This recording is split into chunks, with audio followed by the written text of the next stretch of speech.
Hello everyone. ఇవాళ మనతో పాటు ఉన్నారు సీనియర్ జర్నలిస్ట్ జగదేవ్ గారు. వారితో మాట్లాడదాం. సార్ నమస్తే సార్. నమస్కారం. సార్ జగన్ గారికి ఏపీ హైకోర్టు ఒక షాక్ ఇచ్చినట్టు తెలుస్తుంది.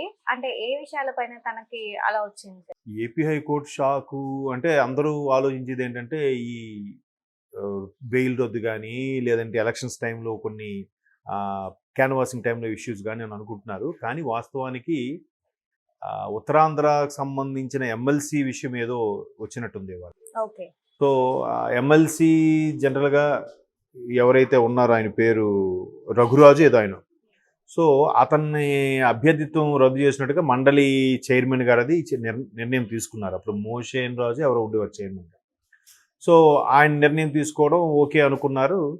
అంతా అనుకుని అట్ ది సేమ్ టైం ఆ అభ్యర్థిత్వానికి విజయనగరం జిల్లాకు చెందిన చిన్నప్పలనాయుడు గారిని ఎవరినో నెక్స్ట్ ఎమ్మెల్సీ గారు నిలబెట్టేద్దాం గెలిచేస్తారు అనుకున్న టైంకి ఈరోగా హైకోర్టు తీర్పు ఇచ్చింది.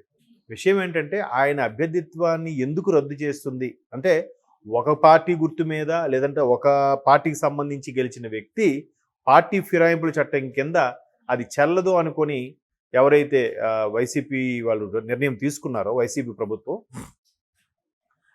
ఆయన ఏమిటి వెంటనే ఇప్పుడు ఎదుర్కొంటున్న రఘురాజు గారు ఏం చేశారంటే యాక్చువల్గా పార్టీ ఫిరాయింపుల చట్టం నేను ఎందుకు ఫేస్ చేస్తాను, నన్ను అడగాలి. నేను ఒకవేళ పార్టీ ఫిరాయింపు వేరే పార్టీకి వెళ్ళిపోతే నన్ను అడగండి, నాకు ఎక్స్ప్లెనేషన్ ఇచ్చినాక మీకు నచ్చకపోతే అప్పుడు చెయ్యాలి. అండ్ మోర్ ఓవర్ రెండో పాయింట్, నేనైతే పార్టీ మారలేదు, పార్టీ మారినట్టు ఎక్కడ ప్రకటించలేదు. కేవలం అతని భార్య టీడీపీ తీర్థం పుచ్చుకోవడం వల్ల ఇతని పైన ఆ నిర్ణయం తీసుకున్నారు మండలి చైర్మన్ గారు, మండలి అంతా కలిపి. బట్ అది 2021లో ఎప్పుడు ఆయనకి ఇచ్చినట్టున్నారు. అంటే ఎమ్మెల్సీ 6 years కాబట్టి 2027 వరకు ఇంకా ఛాన్స్ ఉంది.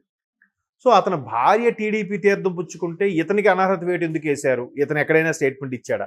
ఇతను ఎక్కడైనా పార్టీ మారుతున్న నిర్ణయం తీసుకున్నాడా? లేదా ఇక్కడ ఏదైనా మీకు మీ పార్టీకి సంబంధించి ఏవైనా ఎదురు తిరగడం అలాంటివన్నీ చేశాడా అన్నట్టు రకరకాల కోణాల్లో చర్చలు వాదోపవాదాలు నడిచిన తర్వాత హైకోర్టు ఈ విధంగా నిర్ణయం తీసుకుంది. అది షాక్ షాక్ మెయిన్ అది షాక్ కాదులేమ్మా. జనరల్గా ఈ గోదావరి జిల్లాలు కృష్ణా గుంటూరు సంబంధించి కూడా ఎమ్మెల్సీకి సంబంధించి మేము పోటీ చేయట్లేదు పట్టభద్రుల ఎమ్మెల్సీకి సంబంధించి అని పేరు నాని గారు అంబటి రాంబాబు గారు కలిసి ప్రెస్ మీట్ పెట్టారు.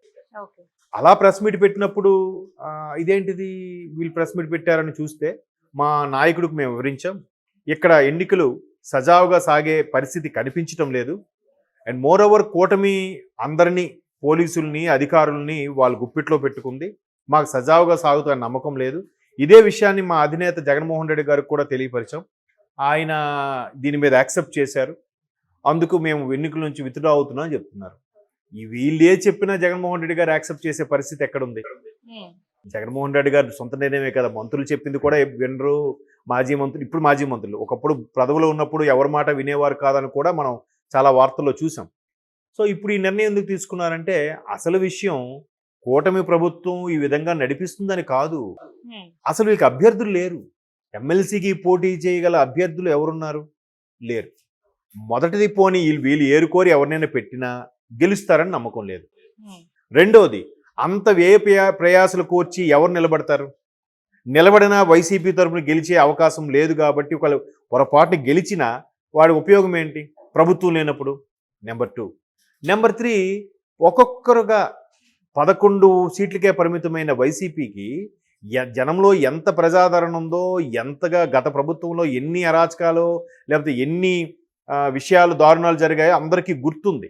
సో ఈ నేపథ్యంలో ఒక్కొక్కరుగా జారుకుంటున్నారు పార్టీ నుంచి.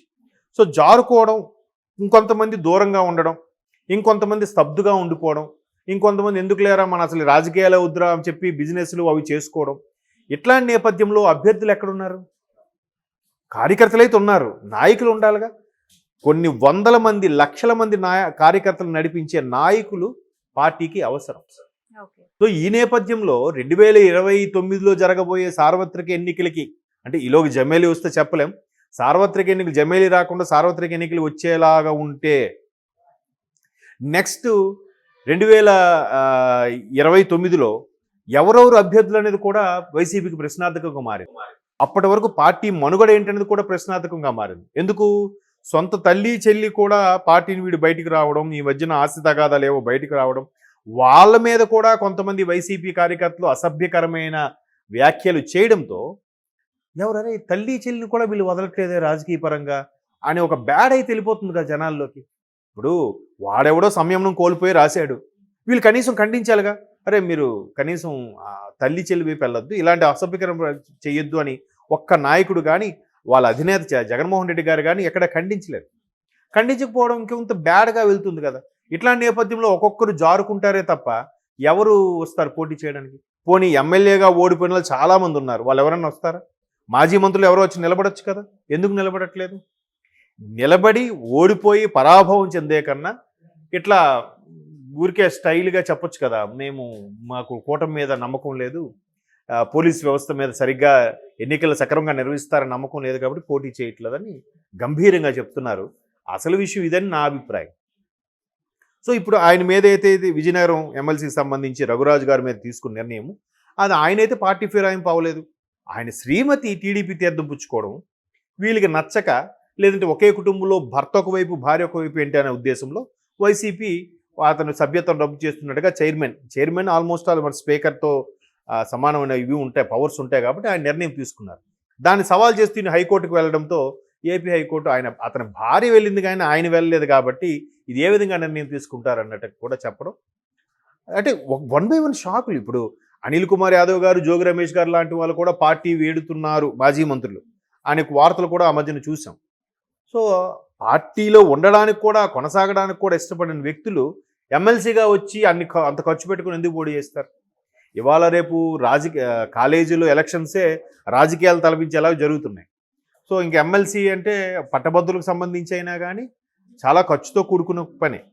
సో ఇంత ఖర్చు పెట్టి ఏమైనా జరిగితే ఏంటి పరిస్థితి అనే